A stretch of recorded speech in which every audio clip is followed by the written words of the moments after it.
बहुत समय पहले बगदाद में हसन नाम का एक गरीब लेकिन ईमानदार युवा रहता था। बचपन में माँ बाप के गुजार जाने के बाद वो मस्जिद में सफाई का काम करता था। मस्जिद के एक कोने में छोटा कमरा उसका घर था। उसकी जिंदगी सादगी और अल्लाह के खौफ से भरी थी। हसन को इस्लामी किताबें पढ़ने का शौक था। इमाम साहब से पैगंबर मोहम्मद सल्लल्लाहु अलैहि वसल्लम और सहाबा की ईमानदारी की कहानियां सुनना उसके ईमान को और मजबूत बनाता। वो हमेशा अल्लाह की रज़ा को सबसे ऊंचा रखता। एक दिन जब वो मस्जिद के बाहर सफाई कर रहा था, एक बुजुर्ग अमीर व्यापारी आया। उसने कहा, मैं सफर पर जा रहा हूं, ये संदूकची बहुत कीमती है, क्या तुम इसे अल्लाह की गवाही में अमानत के तौर पर रखोगे? हसन ने हामी भर ली। बुजुर्ग ने संदूकची मस्जिद के कमरे में रखी और कहा, इसे मत खोलना, जब लौटूंगा तब वापस लूंगा। वक्त बीतता गया, 1 साल, 2 साल, फिर 5 साल, लेकिन बुजुर्ग नहीं लौटा। कई बार हसन के दिल में संदूकची खोलने का ख्याल आया, पर उसका ईमान उसे रोकता। लोग कहते, वो मर चुका होगा, शायद इसमें खजाना हो, अब ये तुम्हारा है। मगर हसन कहता, ये अल्लाह की अमानत है। एक दिन हसन सख्त बीमार पड़ गया। इलाज के पैसे भी नहीं थे।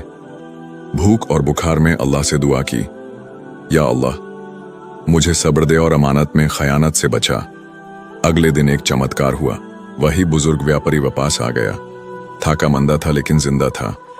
उसने पूछा, क्या मेरी अमानत सुरक्षित है?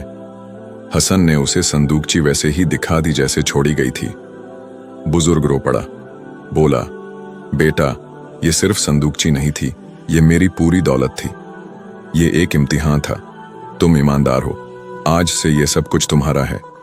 हसन हैरान रह गया। हसन बोला, मैंने अमानत की हिफाजत की, इनाम की उम्मीद नहीं की। बुजुर्ग ने कहा, और यही तुम्हारी सबसे बड़ी दौलत है। उस दिन के बाद हसन की जिंदगी बदल गई। अमीर होने के बावजूद उसने सादगी नहीं छोड़ी। दौलत से स्कूल और मदरसा बनवाया। बच्चों को ईमानदारी और इस्लाम की तालीम दी जाने लगी। हसन एक मिसाल बन गया।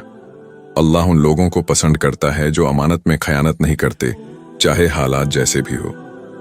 ईमानदारी और सब्र हर मुसलमान की असली पूंजी है। अल्लाह उसका बदला जरूर देता है, दुनिया में या आखिरत में।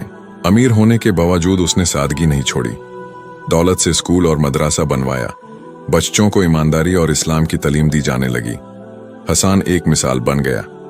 अल्लाह उन लोगों को पसंद करता है जो अमानत में खयानत नहीं करते, चाहे हालात जैसे भी हो।